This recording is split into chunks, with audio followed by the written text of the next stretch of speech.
एक व्यक्ति गाड़ी से उतरा और बड़ी तेजी से एयरपोर्ट में घुसा। जहाज उड़ने के लिए तैयार था।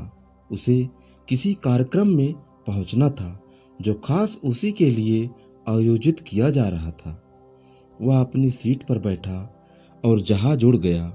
अभी कुछ दूर ही जहाज उड़ा था कि कैप्टन ने घोषणा की, तूफानी बारिश और बिजली की वजह से जहाज का रेडियो सिस्टम ठीक से काम नहीं कर रहा है, इसलिए हम पास के एयरपोर्ट पर उतरने के लिए विवश हैं। जहाज उतरा। वह बाहर निकलकर कैप्टन से शिकायत करने लगा कि उसका एक एक मिनट कीमती है और होने वाले कार्यक्रम में उसका पहुंचना बहुत जरूरी है। पास खड़े दूसरे यात्री ने उसे पहचान लिया और बोला, डॉक्टर पटनायक, आप जहां पहुंचना चाहते हैं टैक्सी द्वारा यहां से केवल 3 घंटे में पहुंच सकते हैं। उसने धन्यवाद किया और टैक्सी लेकर निकल पड़ा। लेकिन ये क्या, आंधी तूफान बिजली बारिश ने गाड़ी का चलना मुश्किल कर दिया। फिर भी ड्राइवर चलता रहा। अचानक ड्राइवर को आभास हुआ कि वह रास्ता भटक चुका है। नाउम्मीदी के उतार चढ़ाव के बीच उसे एक छोटा सा घर दिखा। इस तूफान में वही गनीमत समझकर गाड़ी से नीचे उतरा और दरवाजा खटखटाया। आवाज आई, जो कोई भी है अंदर आ जाए, दरवाजा खुला है। अंदर एक बुढ़िया आसन बिछाए भगवत गीता पढ़ रही थी। उसने कहा, माँ जी, अगर आज्ञा हो तो आपके फोन का उपयोग कर लूं। बुढ़िया मुस्कुराई और बोली, बेटा, कौन सा फोन? यहाँ ना बिजली है ना फोन। लेकिन तुम बैठो, सामने चरणामृत है, पी लो, थकान दूर हो जाएगी। और खाने के लिए भी कुछ न कुछ फल मिल जाएगा, खा लो, ताकि आगे यात्रा के लिए कुछ शक्ति आ जाए। डॉक्टर ने धन्यवाद किया और चरणामृत पीने लगा। बुढ़िया अपने पाठ में खोई थी। उसके पास उसकी नजर पड़ी।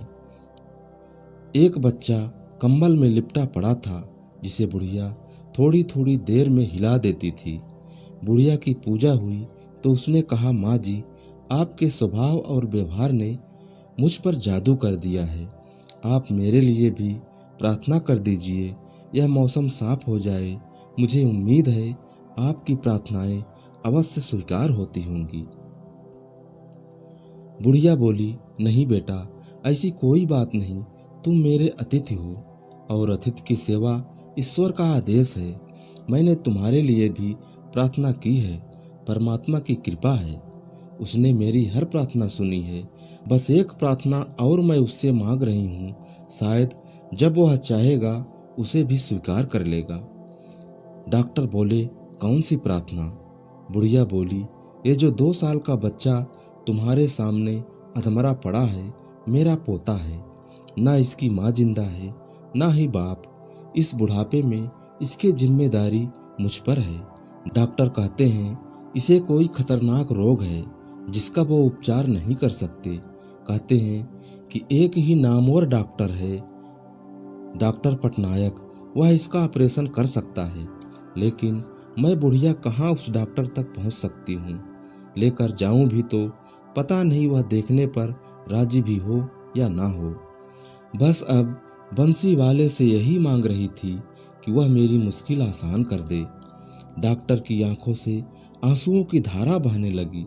वह भर्राई हुई आवाज में बोला, माई, आपकी प्रार्थना ने हवाई जहाज को नीचे उतार लिया, आसमान पर बिजलियां कौंधवा दी, मुझे रास्ता भुलवा दिया ताकि मैं यहाँ तक खिंचा चला आऊं। हे भगवान, मुझे विश्वास ही नहीं हो रहा कि एक प्रार्थना स्वीकार करके अपने भक्तों के लिए इस तरह भी सहायता कर सकता है। दोस्तों, वह सर्वशक्तिमान है। परमात्मा के भक्तों, उससे लव लगाकर तो देखो। जहाँ जाकर प्राणी असहाय हो जाता है, वहाँ से उसकी परम कृपा शुरू होती है।